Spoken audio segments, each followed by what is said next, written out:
dominar nuestra mente, cómo dirigir nuestro cerebro. No halle culpables, halle remedios. Henry Ford. En este capítulo hablaremos de hallar remedios. Hasta ahora nos hemos referido a lo que usted debe cambiar si desea que cambie su vida, qué clases de estados le confieren poderes y qué otros le dejan paralizado. Ahora va a aprender usted cómo cambiar sus estados de modo que pueda producir lo que quiera, siempre que quiera. Por lo general no es que las personas carezcan de recursos, sino que carecen de control sobre sus recursos. Este capítulo le enseñará cómo asumir ese control, cómo sacarle más jugo a la vida, cómo cambiar sus estados, sus actos y por consiguiente los resultados que produce usted en su organismo, y ello en cuestión de instantes. El modelo de cambio que yo enseño y que enseña la PNL, programación neurolingüística, es muy diferente del que utilizan muchas escuelas terapéuticas. El canon terapéutico, que es una mezcla de diferentes escuelas, ha llegado a ser tan 115, conocido que es casi un lugar común. Entre muchos terapeutas está difundida la creencia de que, para cambiar, uno tiene que retroceder hacia ciertas experiencias negativas, profundamente arraigadas, y vivirlas otra vez. La idea es que las experiencias negativas de la vida se acumulan dentro de las personas como un líquido dentro de un recipiente, hasta que, finalmente no hay cabida para ellas y se desbordan o revientan. Según dicen los terapeutas, la única manera de establecer contacto con este proceso es volver a experimentar aquellos hechos y aquellos sinsabores, para tratar de librarse de todo, de una vez. Toda mi experiencia me dice que esta debe ser una de las maneras menos eficaces para ayudar a las personas en dificultades. En primer lugar, cuando se obliga a un individuo a retroceder y volver a vivir algún trauma tremendo, se le está sometiendo a una de las experiencias más penosas y de mayor desvalimiento en que uno puede encontrarse. Ahora bien, cuando se pone a alguien en condiciones de desvalimiento, disminuyen mucho sus posibilidades de producir nuevos comportamientos y resultados desde el pleno dominio de sus recursos. Incluso es posible que ese planteamiento refuerce hábitos psicológicos desafortunados o desgraciados. Al acceder constantemente a estados neurológicos de limitación y dolor, en el futuro será cada vez más fácil desencadenar tales estados. Cuanto más revive uno una experiencia, más tenderá a repetirla otras veces. Tal vez por eso los terapeutas tradicionales tardan tantísimo tiempo en obtener algún resultado. Tengo algunos amigos terapeutas. Son gente que se preocupa sinceramente por sus pacientes. Creen que lo que hacen con ellos les sirve de ayuda. Y así es. La terapéutica tradicional produce resultados. Pero la cuestión es, ¿no podrían obtenerse los mismos resultados con menos dolor para el paciente y en menos tiempo? La respuesta es que sí, si modelamos las acciones de los terapeutas más eficaces del mundo, que fue precisamente lo que hicieron Bandle y Grinder. En realidad, una vez se entienden los fundamentos básicos de cómo funciona el cerebro, uno puede convertirse en su propio terapeuta y consejero psicológico. La terapia queda superada desde el momento en que uno puede cambiar cualquier sensación, emoción o comportamiento propios en cuestión de instantes. Producir resultados más eficaces empieza, a mi modo de ver, por crear un nuevo modelo para el proceso de cambio. Si usted cree que sus problemas se acumulan en su interior así y rebosar, va a hacer eso, precisamente, y no otra cosa, lo que experimentará. Para mí, nuestra actividad neurológica no es como un líquido letal que se acumula, sino más bien como una sinfonola. En realidad, los seres humanos guardan las experiencias en el cerebro como una sinfonola guarda los deseos.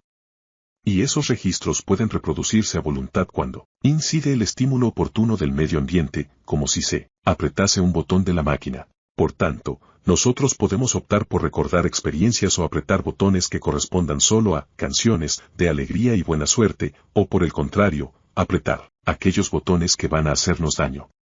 Si el plan terapéutico consiste en darle una y otra vez al botón de las vivencias que nos duelen, es posible que se esté reforzando el mismo estado negativo que deseábamos cambiar. Creo que se necesita un plan totalmente distinto. Quizá, bastaría reprogramar la sinfonola de manera que saliese otro disco distinto. Al apretar el mismo botón ya no sonaría la canción triste, sino una música jubilosa.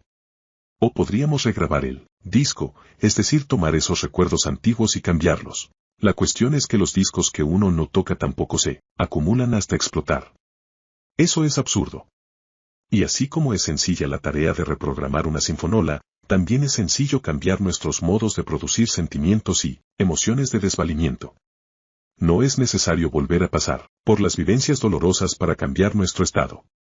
Lo que hemos de hacer es cambiar la representación interna negativa por otra positiva, que se moviliza automáticamente y nos conduzca a obtener resultados más eficaces.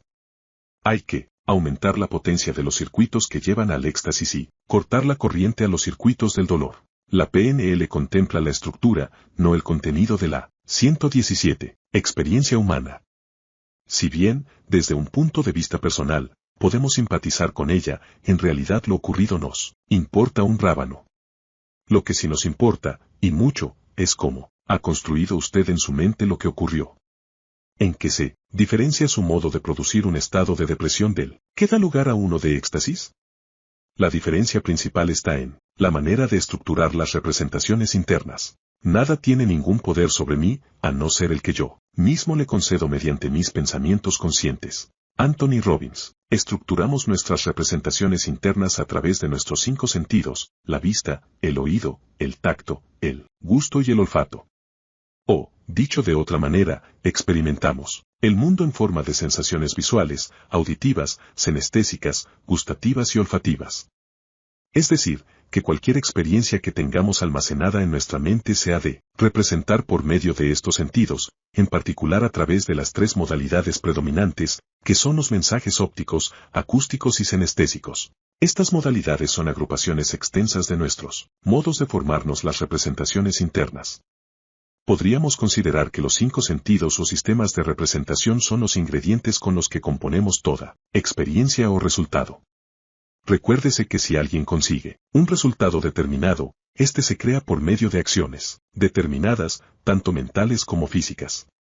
Si uno repite exactamente las mismas acciones, podrá reproducir los resultados que produjo aquella persona. Y para producir un resultado hay que saber qué ingredientes lo componen. Los ingredientes de todas las experiencias humanas derivan de nuestros 5 sentidos, o modalidades. Sin embargo, no basta con saber los ingredientes que se necesitan, pues si queremos reproducir un resultado con exactitud necesitaremos saber, también con exactitud, qué proporción de cada ingrediente interviene en él. Si echáramos demasiado o demasiado poco de algún ingrediente en particular, el resultado que obtendríamos no sería del mismo tipo o calidad. Cuando los seres humanos quieren cambiar algo, por yo común se trata de una de estas 2 cosas, o de ambas a la vez, como se encuentran, es decir, el estado en que se hallan, y /diagonal o cómo se comportan.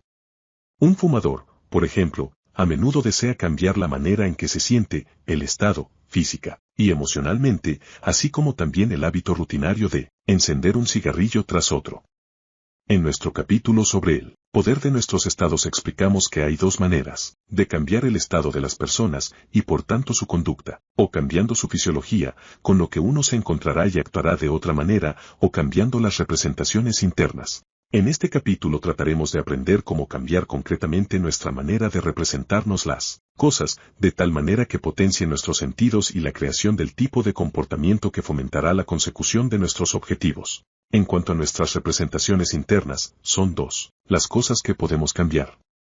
En primer lugar, lo que nos representamos.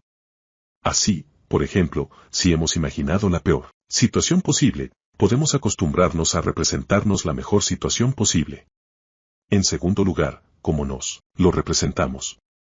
Muchos de nosotros tenemos en nuestra mente ciertas claves que activan de una manera determinada las reacciones cerebrales. Algunas personas, por ejemplo, han descubierto que las motiva mucho el imaginarse una cosa como muy grande, de gran tamaño. Para otros, el tono de voz con que se hablan a sí mismos constituye un factor de motivación más importante que cualquier otro. Casi todos nosotros tenemos ciertas submodalidades claves que desencadenan reacciones inmediatas en nosotros.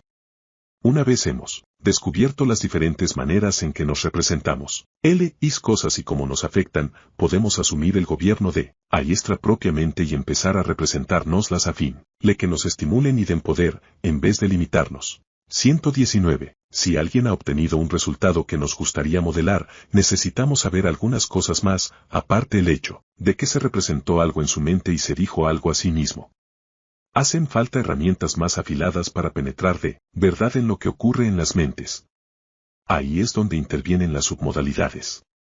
Vienen a ser como las dosis exactas de los ingredientes que se necesitan para crear un resultado. Son el ladrillo mínimo, de dimensiones definidas, con que se levanta la estructura de la experiencia humana. Para poder comprender, y luego controlar, una experiencia visual, nos es preciso saber más acerca de ella. Hemos de averiguar si es oscura o luminosa, en blanco y negro o en color, móvil o estática. De modo similar, en el caso de una comunicación auditiva conviene saber si es tenue o estrepitosa, próxima o lejana, resonante o tintineante. De la experiencia táctil debemos averiguar si tiene las calidades de lo blando o de lo duro, de lo afilado o de lo redondeado, de lo flexible o de lo rígido. En estas páginas he dado una lista de submodalidades a título de orientación. Otra distinción importante es la que estriba en saber si una imagen es asociada o disociada. La imagen asociada es la que uno experimenta como si estuviese realmente allí. Uno la ve a través de sus propios ojos, y oye y siente lo que oiría y sentiría si estuviese presente en ese lugar y momento, en carne y hueso. La imagen disociada es la que uno experimenta, como si fuese un espectador alejado y diferente de uno mismo, algo así como asistir a una película de la que uno fuese actor. Tómese un momento para recordar una experiencia agradable que haya tenido recientemente. Métase en esa experiencia. Vea lo que usted vio con sus propios ojos, los hechos, las imágenes, el color, la luz y todo lo demás. Escuche lo que oyó, las voces, los sonidos, etc. Recupere las demás sensaciones, las emociones, la temperatura, y así sucesivamente. Recree la experiencia. Ahora, aléjese de su cuerpo y distancíese deliberadamente de la situación, pero poniéndose en un lugar desde donde todavía pueda verse como protagonista de la experiencia. Imagínesela como si se viese a sí mismo en una lista de repaso de posibles submodalidades visuales. 1. Imagen animada o estática. 2. En paisaje o enmarcada, y en este caso, forma del marco. 3. En color o en blanco y negro. 4. Poca o mucha luminosidad. 5. Tamaño de la imagen, tamaño natural, más grande, más pequeño. 6. Tamaño relativo de los objetos centrales. 7. El yo, dentro o fuera de la imagen. 8. Distancia entre la imagen y el yo. 9. Distancia entre el objeto principal y el yo. 10. Profundidad, 3 dimensiones. 11. Intensidad del color o contraste de blanco y negro. 12. Nitidez, definición. 13. Movimiento, rápido o lento si lo hay. 14. Enfoque, qué partes, y si entran o salen de foco. 15. Intermitencia o constancia del enfoque. 16. Ángulo de observación. 17. Número de escenas, cambios de situación. 18. Lugar. 19. Otras. Auditivas. 1. Volumen. 2. Cadencia, interrupciones, encadenamientos. 3. Ritmo, regular, irregular. 4. Inflexiones, palabras enfatizadas, y cómo. 5. Velocidad, tempo. 6. Pautas. 7. Tonalidad. 8. Timbre, calidad, origen de la reverberación. 9. Rasgos distintivos, sonido grave, o suave, etc. 10. Sonido procedente de una fuente móvil, o espacial. 11. Lugar. 12. Otras. Senestésicas. 1. Temperatura. 2. Textura. 3. Vibración. 4. Presión. 5. Movimiento. 6. Duración. 7. Continuidad o intermitencia. 8. Intensidad. 9. Peso. 10. Densidad. 11. Localización. 12. Otras. Límite del dolor. 1. Hormigueo. 2. Calor frío. 3. Tensión muscular. 4. Lancinante amortiguado. 5. Presión. 6. Duración. 7. Intermitencia, un dolor pulsante, por ejemplo. 8. Localización. 9. Otras. 121. Película. ¿No nota la diferencia entre las sensaciones? ¿Cuándo eran más intensas, en el primer caso o en el segundo? Esa diferencia es la que hay entre una experiencia asociada y una experiencia disociada, mediante el uso de distinciones de submodalidad, como la de asociación frente a disociación, uno puede cambiar radicalmente sus experiencias vitales. Recuerde lo que hemos aprendido en cuanto a que todo comportamiento humano es el resultado del estado en que nos hallamos, y que nuestros estados los crean nuestras representaciones internas, las cosas que imaginamos, que nos decimos a nosotros mismos, etc. Lo mismo que un realizador cinematográfico puede cambiar el efecto que ejerce su película sobre los espectadores, usted puede cambiar el efecto que cualquier experiencia de su vida tiene sobre usted mismo. El director puede variar el ángulo de la cámara, el volumen y el tipo de música, la velocidad y la cantidad de movimiento, el color y la calidad de la imagen, generando así en el público los estados que desea. Usted, si quiere, puede dirigir su cerebro de la misma manera, para generar cualquier estado o conducta que favorezca a sus objetivos o necesidades superiores. Permítame mostrarle cómo. Es muy importante que practique usted estos ejercicios, de manera que lo mejor tal vez sea leerlos de uno en uno para luego dejar de leer y practicar antes de seguir adelante. Puede ser más divertido hacerlo con otra persona, leyendo alternativamente las instrucciones antes de responder. Le pido que piense en un recuerdo muy agradable. Da lo mismo que sea reciente o lejano. Limítese a cerrar los ojos, relájese y piense en ello. Ahora tome esa imagen y hágala más y más brillante. A medida que aumenta el brillo, fíjese en cómo cambia el estado de usted. Luego le pido que vaya acercando la imagen mental y a continuación que la detenga y amplíe su tamaño. ¿Qué ocurre mientras uno manipula esa imagen? Que la intensidad de la experiencia cambia, ¿no es cierto? Para la gran mayoría de las personas, recrear un recuerdo agradable y hacerlo más grande, más brillante y más próximo hace que la imagen sea incluso más poderosa y agradable. Aumenta la fuerza y el placer de la representación interna y le pone a uno en un estado más vigoroso y alegre. Todas las personas tienen acceso a las tres modalidades o sistemas de representación, el visual, el auditivo y el sinestésico. Pero los diferentes individuos los utilizan en medidas diferentes. Algunos acceden a su propio cerebro dentro de un marco de referencia visual y reaccionan frente a las imágenes que ven en su cabeza. Otros son básicamente auditivos, otros más bien sinestésicos, y reaccionan con más fuerza, ante a lo que oyen o sienten. Por eso, después de haber venado el marco de referencia visual vamos a ensayar lo mismo, y en los demás sistemas de representación. Vuelva al recuerdo agradable que nos ha servido hasta ahora.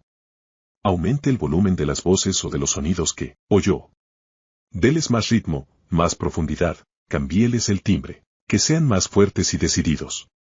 Luego, haga lo mismo con L y submodalidades sinestésicas. Haga que el recuerdo sea más cálido, más suave y acariciador que antes. ¿Qué pasa con sus sensaciones después de esta experiencia? No todas las personas reaccionan de la misma manera. A sugestiones sinestésicas, en particular, producen reacciones diferentes en personas diferentes. Muchos lectores hallarán seguramente que la imagen gana al hacerla más brillante o más grande. Ello da más intensidad a la representación interna, la hace más atractiva y, sobre todo, le pone a uno en un estado más positivo, más dueño de sus recursos. En las sesiones con mis clientes, cuando realizamos estos ejercicios, yo puedo ver exactamente lo que ocurre en la mente de la persona en cuestión, observando su fisiología. La respiración se hace más profunda, los hombros se yerguen, las facciones se relajan y todo el cuerpo se mantiene en una barra inversa actitud como más vigilante. Hagamos lo mismo con una imagen negativa. Le pido que piense en algo que le contrarió y le hizo daño. Ahora tome esa imagen y auméntele el brillo. Acérquela más. Hágala más grande. ¿Qué ocurre en su cerebro? Muchas personas hallan que se ha intensificado su estado negativo, las sensaciones molestas o dolorosas que experimentaron la primera vez. 123. Vuelven con más fuerza. Ahora revierta la imagen a las condiciones iniciales. ¿Qué ocurre cuando la hace más pequeña, más oscura y distante? Descubrirá que las sensaciones negativas van perdiendo su fuerza. Hay que ensayar también las demás modalidades. Escuche su voz interna o la que se estuviese oyendo durante la experiencia, hablando en un tono fuerte, machacando las sílabas. Sienta la experiencia como una ocasión de firmeza, como una actitud dura. Es posible que vuelva a ocurrir lo mismo de antes, que se intensifiquen las sensaciones negativas. Repito que no se trata de que lo entienda usted teóricamente. Le pido que practique estos ejercicios de un modo concentrado, intenso, fijándose bien en las modalidades y submodalidades que se vayan revelando más eficaces para usted. De manera que podría ser conveniente la repetición mental de esas fases, con la atención puesta en cómo la manipulación de las imágenes cambia las sensaciones que las mismas evocan. Tomemos la imagen negativa que nos sirvió al principio, para luego hacerla más pequeña. Dese cuenta de lo que ocurre mientras la imagen se encoge. Ahora desenfóquela, hágala más borrosa, atenuada y difícil de ver. Conseguido esto, aléjela, llévela tan lejos de sí que apenas pueda ya distinguirla. Por último, tome la imagen y empújela hacia un sol imaginario. Tome nota de lo que ve, oye y siente mientras aquella desaparece del mundo. Haga lo mismo con la modalidad auditiva. Baje el volumen de las voces que oye, haga que suenen letárgicas y mortecinas, quíteles el ritmo.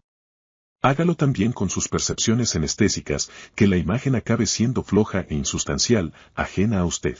¿Qué ha ocurrido con la imagen negativa durante todo este proceso dirigido por usted? Si el lector es como la mayoría de las personas, la imagen pierde su poder, se hace menos potente, menos dolorosa, incluso llega a dejar de existir.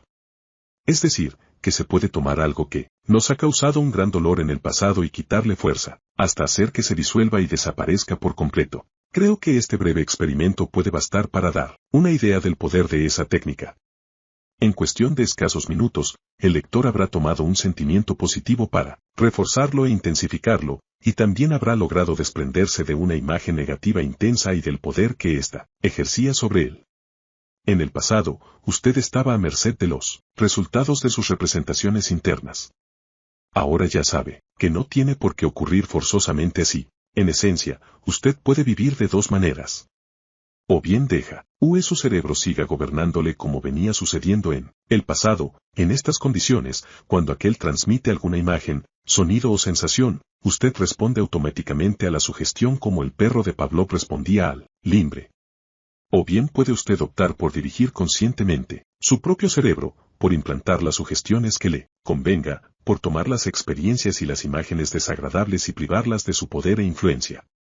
Puede representárselas a sí mismo de tal manera que dejen de dominarle, reduciéndolas a unas dimensiones que le permitan manejarlas eficazmente. No hemos conocido todos la experiencia de una misión, o un trabajo, que nos venía demasiado ancho, haciéndonos desesperar de nuestras posibilidades de llevarlo a término, con lo cual ni siquiera lo intentábamos. Si ahora uno imagina esa tarea como un cuadrito muy pequeño, se verá en condiciones de dominarla y emprenderá las acciones oportunas sin dejarse abrumar. No ignoro que esto puede parecer una simplificación exagerada, pero si el lector lo intenta ya descubrirá cómo al cambiar sus representaciones puede modificar su actitud ante la tarea y así modificar también sus acciones. Por supuesto, ahora sabemos también que podemos tomar las experiencias favorables e intensificarlas. Puede uno tomar las pequeñas alegrías de la vida y hacerlas más grandes, para iluminar su visión del día y sentirse más ligero y feliz. Lo que tenemos aquí es el modo de sacarles mejor el jugo, de sentir mayor regocijo, más ardor vital. Nada es tan bueno ni tan malo, es el pensamiento el que lo hace tal. William Shakespeare. ¿Recuerda que en el capítulo primero hablábamos de la mercancía de los reyes? El rey tenía el privilegio de disponer de su reino. Pues bien, el reino de usted es su cerebro. Lo mismo que el rey gobierna su reino, usted puede gobernar el suyo, siempre que para ello empiece a asumir el control de cómo se representa usted sus experiencias en la vida. Todas las submodalidades que hemos estudiado le dicen al cerebro, predicados nominales y verbales, visuales auditivos anestésicos indeterminados, se ve, se oye, se siente, se mira, se escucha, se palpa, experimentar, observar, suena, agarrar, entender, mostrar, armoniza, atraer, pensar, demostrar, disonante, repeler, aprender, revelar, algarabía, cautivar, proceso, asomar, ser, todo, resbalar, decisión, apuntar, oídos, contactar, motivar, visionar, timbre de rechazar, considerar, aclarar, alarma, duro, cambiar, dilucidar, silencio, blando, observar, parpadeo, susurrante, frío, insensible, claro, murmullo, cálido, distinto, turbio, estentóreo, agrio, concebir, brillante, sintonizar, dulce, estar, trans, hacerse el ácido, parente, sordo, amargo, destello, buen tono, hallar, imagen, musicalidad, apoyo, cuadro, estridencia, rígido, panorama, volverse en redondo, lo que debe percibir. Recuerde que, en realidad, no sabemos lo que es la vida, sino solo lo que representa la vida para nosotros. De tal modo que si tenemos una imagen negativa, que se nos presenta de una manera grandiosa, brillante, potente y resonante, el cerebro nos azotará con una experiencia grandiosa, brillante, potente y resonantemente mala. Pero si tomamos esa imagen negativa y la empequeñecemos, la oscurecemos, la convertimos en una fotografía sin movimiento, entonces le quitamos su poder y el cerebro reaccionará en consecuencia. En vez de caer en un estado negativo podremos encogernos de hombros, o por lo menos soportar la situación sin vernos afectados en exceso. Nuestro idioma nos proporciona muchos ejemplos del poder de nuestras representaciones. ¿Qué significa decir que una persona tiene un porvenir brillante? ¿Cuáles son sus sentimientos de usted cuando alguien dice que las perspectivas se le presentan sombrías? ¿A qué se refiere usted cuando dice que hay que arrojar luz sobre un asunto? Quedamos a entender cuando decimos que alguien carece de sentido de L y proporción o que tiene una imagen distorsionada de algo. ¿Qué quiere decir la gente cuando afirma que tiene un peso en el alma o que siente un bloqueo mental? ¿A qué alude usted cuando dice que algo le suena o que se le disparó una señal de alarma? Por lo común se tiende a suponer que tales frases no son más que metáforas. Pero son más que eso, en general, describen con bastante exactitud lo que acontece dentro de nuestra mente. Piense en lo ocurrido hace algunos minutos, cuando tomó usted un recuerdo desagradable y lo amplificó. ¿Recuerda cómo se acentuaron los aspectos negativos de la experiencia y entró usted en un estado negativo?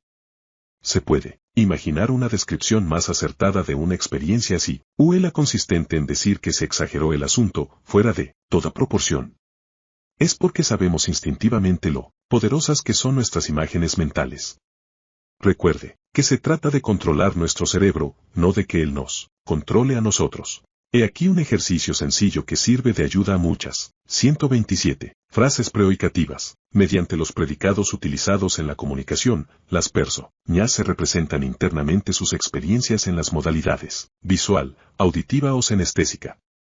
Doy a continuación una lista de ejemplos, de uso corriente: visual, óptica, auditiva, acústica, senestésica, percepción difusa, a la luz de campanudo aturdido, a simple vista caricia para los oídos bálsamo para él, a vista de pájaro comienzos balbucien, espíritu, abarcar de una tez bien fundado, ojeada convenció a los cabeza loca, afrontar un deber oyentes camisa de 11 varas, asemejarse charla ociosa composición de lugar, bien definido dar el tono corazón ardiente, cara a cara dar la nota discusión acalorada, cautivó a los escrito de viva voz dolerle a uno una, espectadores después de lo oído cosa, en persona diga a que viene dominarse, estar bien visto diga su opinión dueño de sí, hacer una escena estar en tertulia echar mano de, imagen mental facilidad de palabra es un martirio, imagen velada fue un alboroto estar en contacto, me parece hablar claro frío barra diagonal tranquilo, memoria fotográfica hablar sin ton ni son harina de otro costal, miopía hacer oídos sordos mano a mano, mirar las musarañas hacerse escuchar momentos de pánico, nítido inaudito notarse una tendencia, parecer lejos de mis oídos pisar fuerte, regalo para la vista llamar la atención poner las cartas sobre, sin asomo de duda lo dije bien alto la mesa, tener un destello de manera de hablar quédese por aquí, claridad oídas las partes quitarse un peso, tener perspectiva oídos sordos romper el hielo, un algo entrevisto oiga barra diagonal escuche sacar tajada, un cuadro lamenta, oír con agrado se apoderó de mí, lee palabra por palabra se condensa en, un punto de vista prestadme oído se me escapó, un vistazo punto en boca ser corto de miras, ver con la rumorología ser una rémora, imaginación silencio,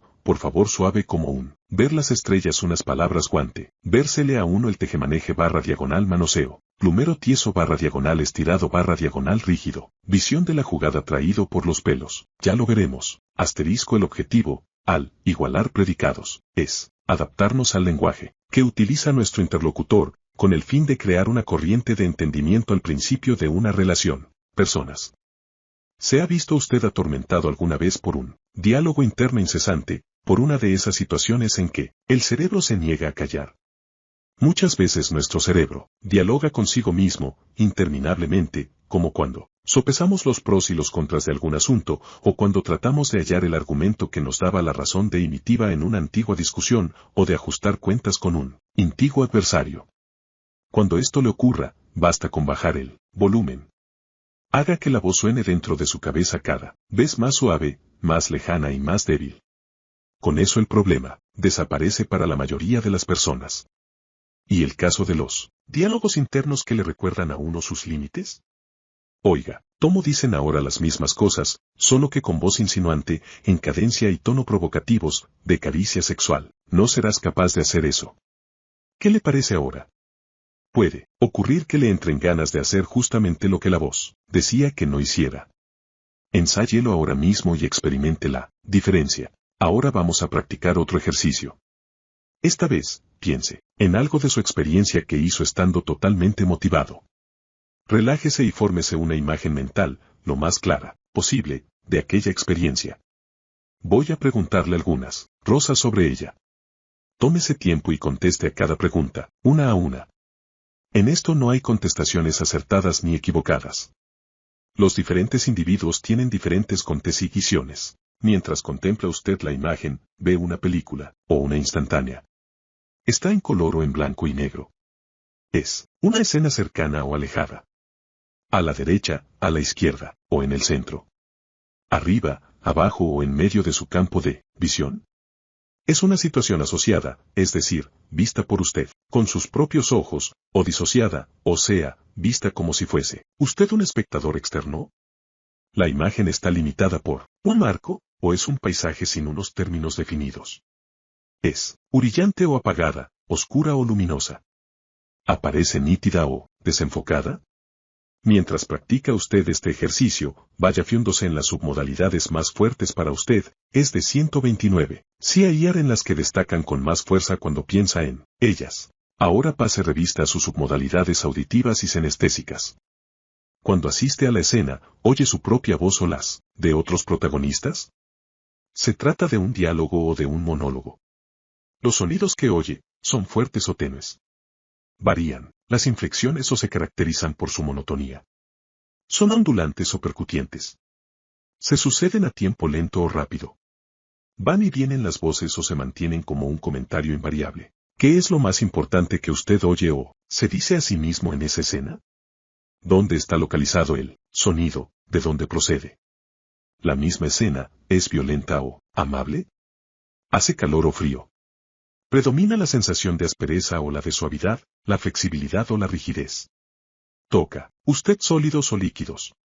¿Tiene una sensación precisa o difusa, y en qué punto de su cuerpo se localiza la misma?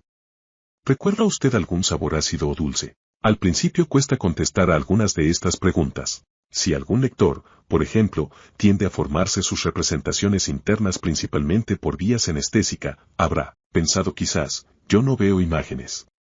Recuerde que eso es una creencia, verdadera siempre y cuando se mantenga usted apegado a ella. A medida que vaya adquiriendo conciencia de sus propias modalidades, aprenderá a mejorar sus percepciones por medio de lo que se llama la superposición. Esto significa que si uno es un tipo predominantemente auditivo, por ejemplo, para recobrar una experiencia le convendrá empezar por evocar todas las sugestiones acústicas. Es decir, al principio recordaría lo que oyó en tal situación. Una vez puesto en ella y establecida una representación interna rica y potente, es mucho más fácil trasladarse al marco de referencia óptico para elaborar las submodalidades visuales o al marco senestésico para experimentar las submodalidades táctiles y propioceptivas. Bien, pues después de ver y experimentar la estructura de algo que en su tiempo nos motivó fuertemente, vamos a pensar en alguna otra cosa para la cual nos gustaría estar fuertemente motivados, pero que en el momento presente no nos inspira ninguna afición especial ni motivación alguna para hacerla. Una vez más, formemos la imagen mental. Y luego, repitámonos las mismas preguntas. Pero ahora prestaremos especial atención a las diferencias entre las respuestas, en comparación con el caso de la acción fuertemente motivada. Por ejemplo, mientras contempla la imagen mental, ve una película o una instantánea. Y así sucesivamente, en un repaso, y todo el cuestionario de la submodalidad visual. Luego pasaremos revista a las submodalidades auditiva y senestésica. Mientras tanto, anotaremos otra vez cuáles son las submodalidades más potentes, las que encierran más potencialidades para modificar nuestro estado. A continuación, tome la cosa que le motivaba, llamémosle la experiencia número 1, y la que desearía que le motivase, y que será la experiencia número 2, y contémplela simultáneamente. No es tan difícil. Imagine su cerebro como una pantalla de televisión, con la imagen partida, y observe las dos imágenes al mismo tiempo. Hay diferencias entre las submodalidades, ¿no es cierto? Era fácil preverlo, por supuesto, ya que diferentes representaciones producen diferentes tipos de resultados en el sistema nervioso. Ahora tomemos lo que hemos aprendido acerca de las clases de submodalidades que nos motivan y, paso a paso, reajustemos las submodalidades de la cosa que todavía no tenemos ganas de hacer. Experiencia 2, de manera que se igualen con las de la cosa que nos motiva, submodalidades de la experiencia 1. Estas últimas, lo repito, pueden ser diferentes según la persona, pero lo más probable es que la imagen de la experiencia 1 sea más brillante que la de la experiencia 2. Asimismo será más nítida y cercana. Le pido que se fije bien en las diferencias entre la una y la otra, y que manipule la segunda representación de modo que vaya pareciéndose más a la primera. No, olvide hacer lo mismo con las sugestiones auditivas y las senestésicas. Hágalo ahora. ¿Qué le parece ahora la experiencia número 2? ¿Se siente más motivado por ella? Así debería ocurrir, si ha igualado, con cuidado las submodalidades de la experiencia 1 con las de L y experiencia 2, por ejemplo, si la una se representaba como 131, una película y la 2 como una foto fija, convierta usted la experiencia 2 en una película, continúe este proceso con todas las submodalidades visuales, auditivas y senestésicas. Cuando descubra usted los actuadores concretos, submodalidades, que producen en usted un estado deseable, podrá vincular esos actuadores a los estados indeseables para cambiarlos de signo en un instante. Recuerde que las representaciones internas similares crearán estados o sensaciones similares. Y que tales estados o sensaciones desencadenarán acciones similares. Por tanto, si usted averigua concretamente lo que le hace sentirse motivado a favor de algo, sabrá exactamente qué debe hacer ante cualquier experiencia para sentirse motivado siempre que quiera, y de tal estado de motivación hay que partir para que las acciones sean eficaces. Es importante observar que ciertas submodalidades clave nos afectan más que otras. He tenido ocasión de trabajar, por ejemplo, con un muchacho que no estaba motivado en lo más mínimo para ir a la escuela. La mayor parte de las submodalidades visuales le dejaban frío. En cambio, cuando se decía ciertas palabras a sí mismo en un tono de voz determinado, inmediatamente nacía en él la motivación para ir al colegio. Además, /diagonal en estado de motivación notaba una tensión en sus bíceps, mientras que cuando se hallaba desmotivado o contrariado la tensión se localizaba en la mandíbula e incluso se le alteraba la voz. Bastó cambiar esas dos submodalidades y me vi en disposición de hacerle pasar del estado desmotivado o de contrariedad al motivado. Lo mismo puede conseguirse con la comida. Una de mis clientes adoraba el chocolate por su textura, su cremosidad y suavidad, y odiaba en cambio la uva de mesa por ser crujiente. Todo lo que hice fue sugerirle que se representase el acto de comer uva despacio, mordisqueándola poco a poco y dejando que se deshiciera en su boca para apreciar la suavidad de la textura. Además, le hice repetir estas descripciones en voz alta, igualando la tonalidad. Cuando hizo esto deseó comer uvas y desde entonces siempre le han gustado. Un modelador auténtico no descansa nunca en su curiosidad acerca de cómo los demás producen cualquier resultado mental o físico. Algunos vienen, por ejemplo, a solicitar mis consejos diciendo, estoy tan deprimido. Yo no les pregunto nunca, ¿por qué está usted deprimido? Para que, como respuesta me representen y se representen a sí mismos, porque lo están, ya que eso precisamente los arrojaría a la depresión. A mí no me interesa averiguar por qué están deprimidos sino cómo se deprimen, y por eso les pregunto, ¿y cómo lo hace? Por lo general, la contestación es una mirada de sorpresa, ya que la gente no sabe que para estar deprimido haya que hacer unas cosas muy determinadas en la mente y en la fisiología de uno.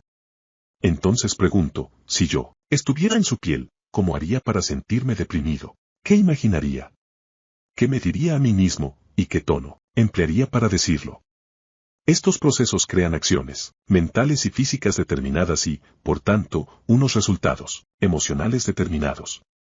Si uno logra cambiar la estructura de un proceso, este puede convertirse en otra cosa y el resultado ser distinto de la depresión. Una vez adquirida esta nueva conciencia de saber cómo se hacen las cosas, puede uno empezar a dirigir el propio cerebro y crear los estados que le favorecen para alcanzar la calidad de vida que desea y merece. Ejemplo, ¿cómo llega usted a sentirse frustrado o deprimido? ¿Se fija en algo para hacer de ello un castillo en su mente? ¿Se habla constantemente así, mismo en un tono de voz triste? ¿O por el contrario, cómo crea las sensaciones estáticas, el júbilo? ¿Se forma imágenes brillantes? ¿Son de movimiento rápido o lento? ¿Qué tono de voz emplea entonces para hablar consigo mismo? Suponga que a fulano le gusta, a todas luces, su trabajo. A usted no, pero le gustaría que así fuese. Descubra lo que hace fulano, para crear tal sensación.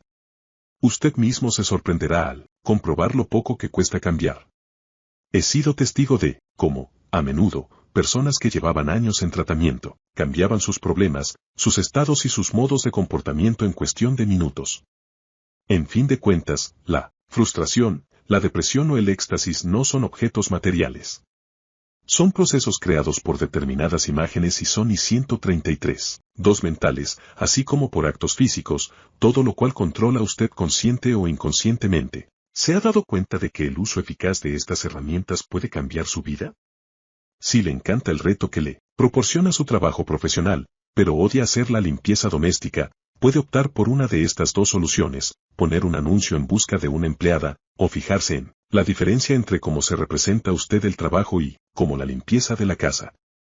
Al representarse la limpieza doméstica y una profesión interesante bajo idénticas submodalidades, experimentará un deseo urgente de ponerse a limpiar. Un buen consejo para sus hijos, dicho sea de paso. ¿Qué sucedería si se plantease todo lo que aborrece, pero se considera obligado a hacer, y lo vinculase con las submodalidades del placer?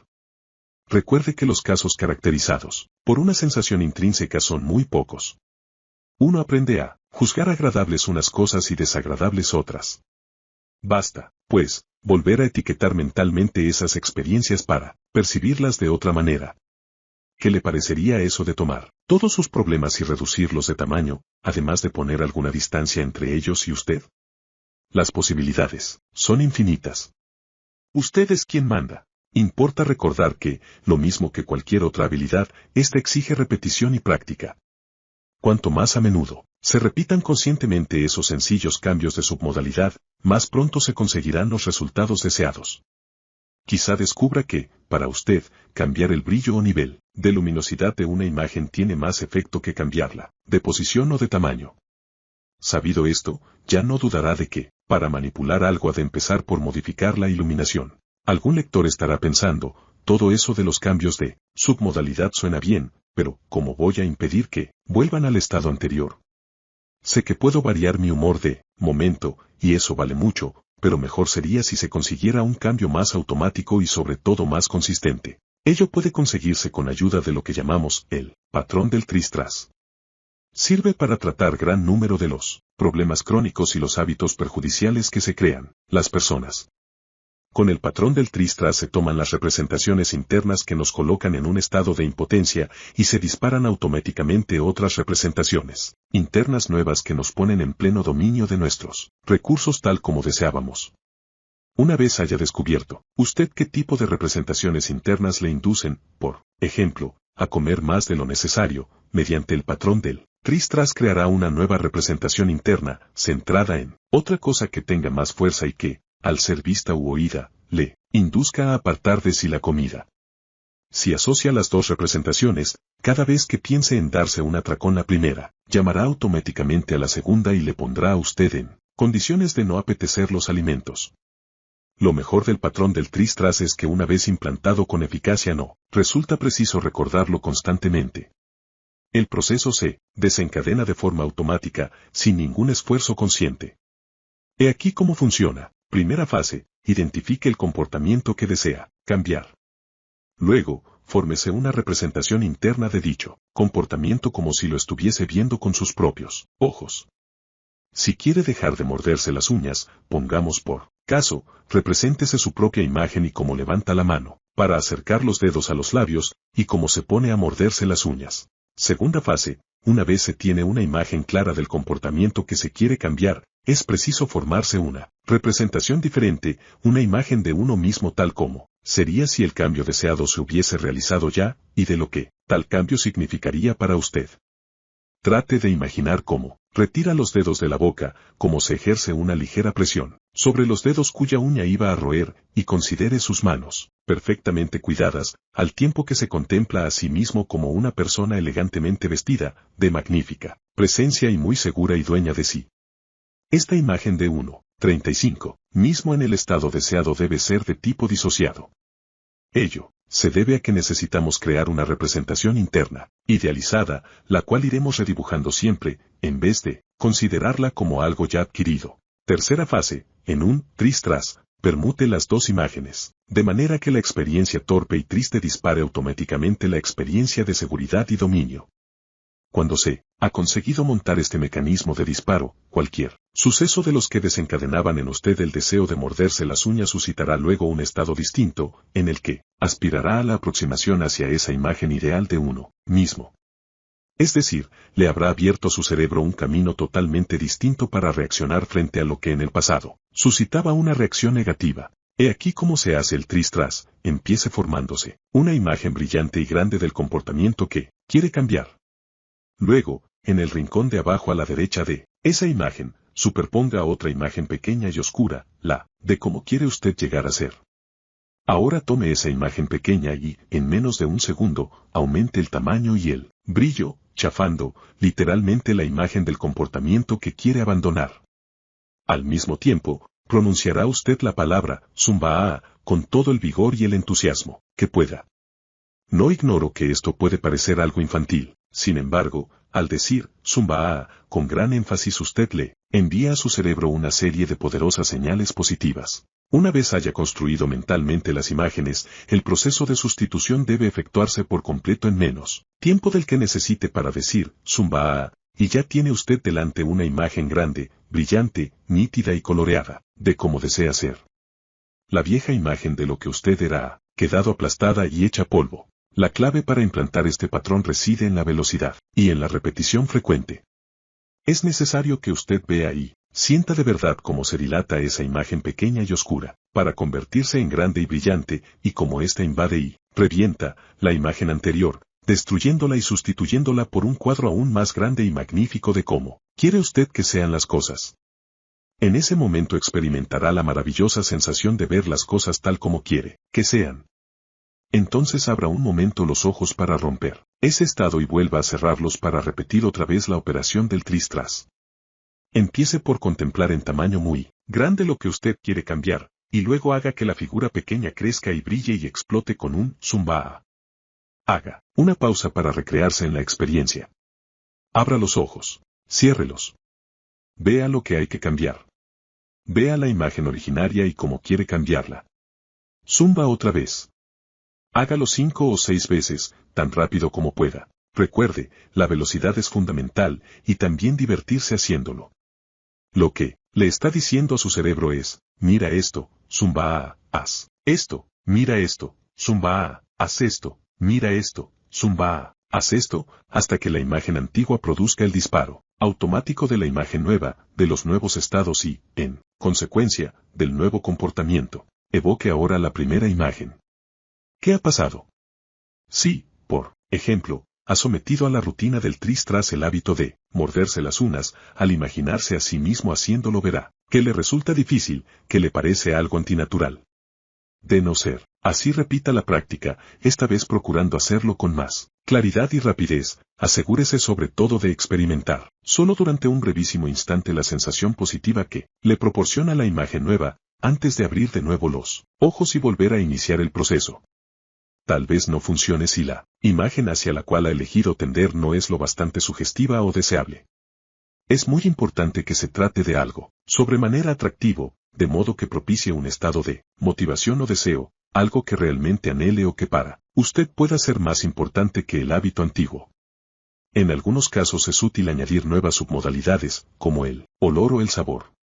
Los resultados asombrosamente rápidos que produce el patrón tris-tras se deben a ciertas tendencias del cerebro. Nuestra mente tiende a evitar las cosas desagradables y a apegarse a las agradables.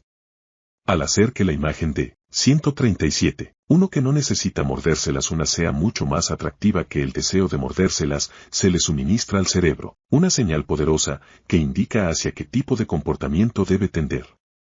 Es lo que hice yo para abandonar la costumbre de morderme las uñas, que se había convertido para mí en un hábito por completo inconsciente. Un día después de haber practicado la rutina del tris-tras, me sorprendí mordiéndome los dedos.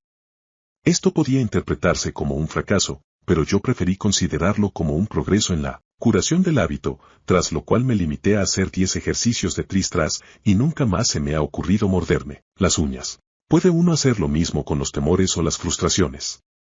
Propóngase, por ejemplo, algo que teme hacer. Luego, represénteselo funcionando como a usted le gustaría. Haga que ese cuadro sea excitante de verdad. Y entonces, permute, tris-tras, 7 veces seguidas las 2 escenas. Hecho esto, piense en lo que le daba miedo. ¿Qué le sugiere ahora? Si la rutina se ha ejecutado eficazmente, tan pronto como uno quiere ponerse a pensar en aquello que temía, automáticamente se encuentra pensando en la cosa como uno desearía que fuese. Otra variación del patrón Tristras consiste en imaginar que uno tiene delante una onda o tirador de goma. En medio de la horquilla se coloca la imagen del comportamiento actual que uno quiere cambiar.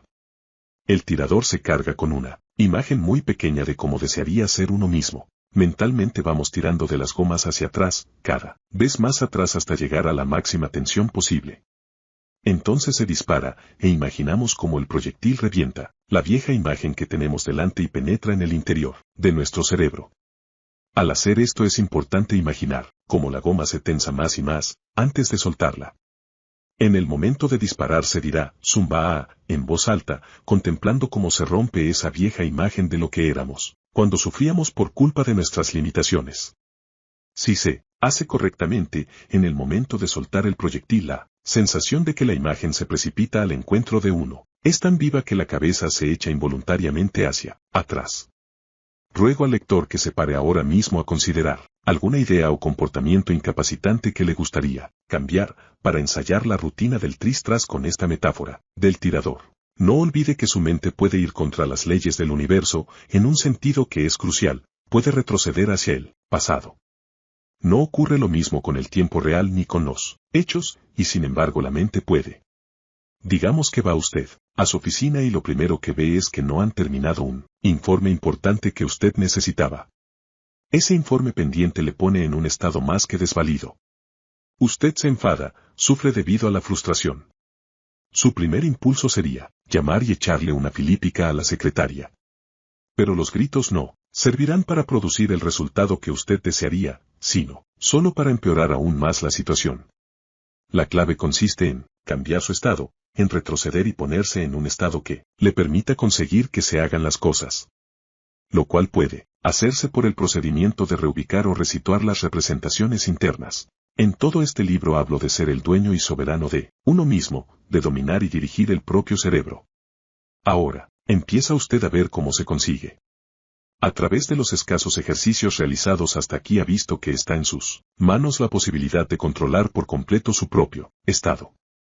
Piense en lo que podría ser su vida si recordase todas sus experiencias felices como imágenes brillantes, próximas y llenas de color, como sonoridades alegres, rítmicas y agradablemente melodiosas, como contactos tiernos, cálidos y reconfortantes. Y si sus experiencias negativas quedasen registradas como viejas instantáneas pequeñas, borrosas, como voces casi inaudibles y formas insustanciales que, por excesivamente remotas, han dejado de afectarle?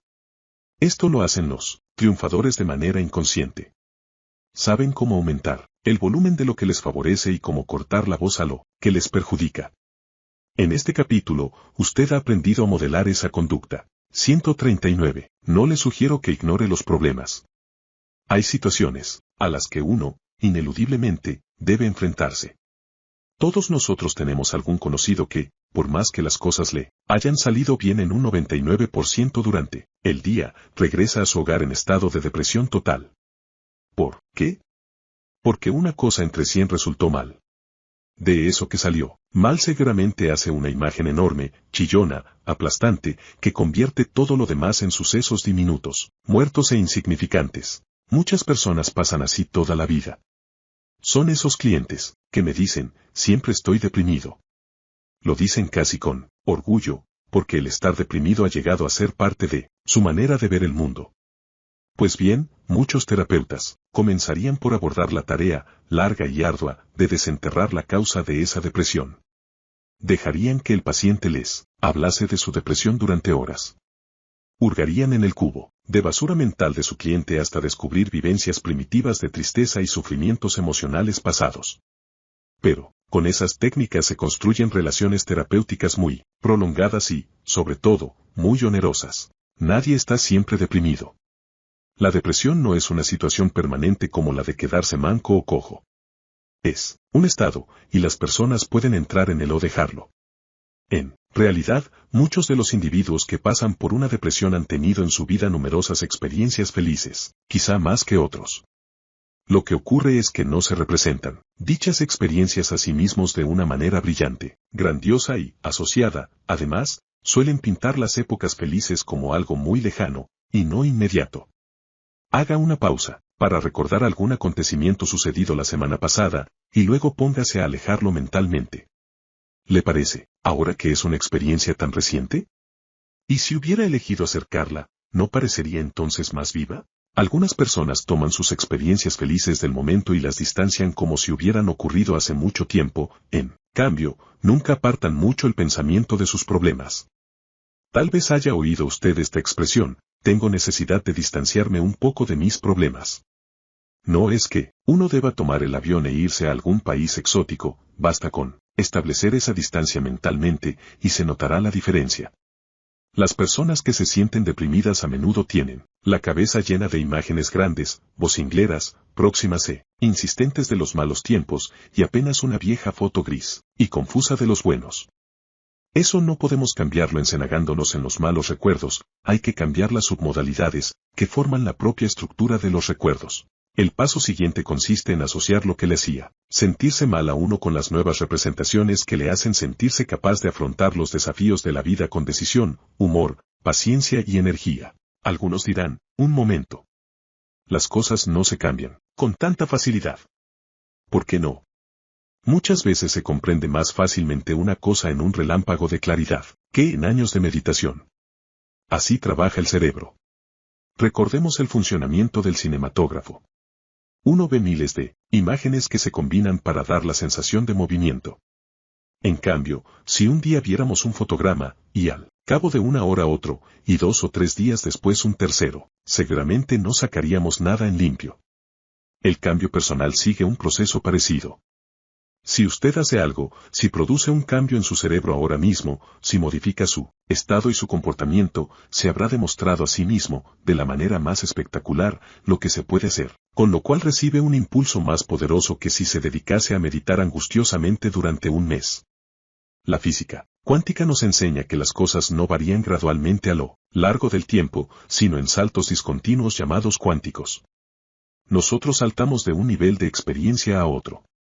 Si a usted no le gusta lo que siente, cambie la manera en que se representa las cosas. Es así de sencillo. Consideremos otro ejemplo, el amor. Para muchos de nosotros el amor es una experiencia maravillosa, etérea, casi mística. Desde el punto de vista de la teoría del modelado, observamos que el amor es un estado y que, lo mismo que cualquier otro estado o resultado, se produce en virtud de un determinado conjunto de actos o de estímulos percibidos o representados de una manera determinada. ¿Cómo se enamora uno? Entre los ingredientes perceptuales del enamoramiento, uno de los más notables es el que consiste en asociarse con todo lo que a uno le gusta de la persona amada y disociarse de todo lo demás. El enamoramiento puede ser un estado embotador y desorientador, porque no es equilibrado, uno no establece un balance de las cualidades buenas y malas de la persona para pasarlo por un ordenador y verlo que sale, sino que se asocia totalmente con el pequeño número de rasgos de esa persona que a uno le intoxican. En ese momento ni siquiera percibe los defectos de la misma. ¿Por qué se estropean las relaciones? Eso, naturalmente, depende de muchos factores. Uno de ellos puede ser que deje uno de asociarse con los rasgos de la otra persona que al principio le gustaban. Lo que suele ocurrir en realidad es que uno llega a asociarse con todas las experiencias desagradables sufridas en la relación con ella, mientras se disocia de los ratos agradables que se compartieron. ¿Cómo sucede esto? Quizás uno haya observado y se haya formado una imagen grande y predominante de cómo el otro tiene la costumbre de perder el tapón del tubo de dentífrico o dejar la ropa tirada por el suelo. A lo mejor es que él ya no le escribe billetes cariñosos a ella. O, posiblemente ella recuerda lo que él dijo en el calor de una discusión y ha estado pasando mentalmente la cinta de ese diálogo una y otra vez, recordando cómo la ofendió, en vez de recordar la caricia que le hizo otro día o las cosas amables que le dijo la semana pasada o lo bien que lo pasaron el día del aniversario. La lista de ejemplos similares sería interminable. Quizá convenga aclarar que no es que sea malo plantearse las cosas de esta manera, simplemente hay que tener presente que dicho modo de representarnos nuestras experiencias sin duda no mejorará nuestras relaciones. Muy distinto sería si, por ejemplo, en medio de una discusión, recordase usted la primera vez que se besaron o anduvieron con las manos unidas, o aquella vez que el otro hizo por usted algo realmente fuera de lo común, y se diese a esa representación preferencia, en cuanto a tamaño, brillantez y proximidad. A partir de un estado así, ¿cómo trataríamos a la persona amada? Ante cualquier patrón de comunicación hay que hacer un alto de vez en cuando y preguntarse, si continúo representándome las cosas de esta manera, ¿qué voy a conseguir en la vida? ¿Hacia dónde me conduce mi comportamiento actual, y hacia dónde quiero ir? Ha llegado el momento de examinar el resultado que obtengo con mis acciones mentales y físicas. No sea que más adelante descubra usted que ha ido a parar a donde no quería, por culpa de algo tan fácil de cambiar y rectificar. Puede ser de interés el observar si uno tiene un patrón especial de asociación o disociación. Muchas personas están la mayor parte del tiempo disociadas de sus representaciones y rara vez se muestran emocionalmente conmovidas por nada. La disociación tiene ciertas ventajas, cuando procura uno mantenerse alejado de emociones intensas acerca de determinadas cosas, dispone de más recursos para tratar de controlar la situación. Sin embargo, si esa es su manera habitual de representarse la mayor parte de las experiencias de la vida, en realidad se está perdiendo lo que yo llamo la sustancia de la vida, su meollo, que nos ofrece una plétora incalculable de alegrías. Algunos de mis clientes eran personas muy conservadoras, que padecían graves limitaciones en cuanto a la expresión de sus sentimientos. Establecí para ellos nuevas rutinas de percepción. Al reforzar en sumo grado las representaciones internas asociadas, estos individuos se sienten como renacidos y encuentran en la vida una experiencia totalmente renovada. Por el contrario, si la inmensa mayoría de las representaciones internas fuesen totalmente asociadas, emocionalmente, uno podría quedar hecho un guiñapo y tendría grandes dificultades en hacer frente a la vida, que no siempre está llena de cosas divertidas, fáciles ni agradables. No hay que permitir que le afecten a uno demasiado. La persona excesivamente asociada con todo lo que le pasa resulta vulnerable en exceso, y además se lo toma todo de una manera demasiado personal. El justo medio es lo preferible, también por lo que respecta a los filtros perceptuales de asociación y disociación. Podemos asociarnos con cualquier cosa que nos convenga, o disociarnos de ella. La clave está en hacerlo conscientemente, de manera que nos sirva de ayuda. Podemos controlar cualquier representación de las que nos formamos en nuestro cerebro. ¿Recuerda lo aprendido sobre el poder de nuestras creencias? Decíamos que no se nace con unas creencias y que éstas siempre se pueden cambiar. Cuando éramos niños, creíamos algunas cosas que ahora nos parecen ridículas. Terminábamos nuestro capítulo sobre las creencias con una pregunta esencial: ¿cómo adoptar las creencias que nos capacitan y deshacernos de las que nos perjudican? El primer paso consistía en darse cuenta de sus poderosos efectos sobre nuestra vida. En el presente capítulo ha dado usted el segundo paso: cambiar la manera en que se representa usted esas creencias a sí mismo. Ya que, si cambia usted la estructura de cómo se representa algo a sí mismo, cambiará también lo que siente acerca de ello y por tanto la estimación que le merecen sus experiencias vitales. Usted puede representarse a sí mismo las cosas de una manera que invariablemente favorezca a su capacidad, ahora mismo. Recuerde que una creencia es un estado emocional fuerte, una certeza que se tiene acerca de determinadas personas, cosas, ideas o experiencias de la vida. ¿Cómo se ha creado esa certeza? A través de las submodalidades específicas. Cuando usted está seguro de algo, le parece que lo ve oscuro, desenfocado, diminuto y lejano, o todo lo contrario. El cerebro tiene además un sistema de archivo.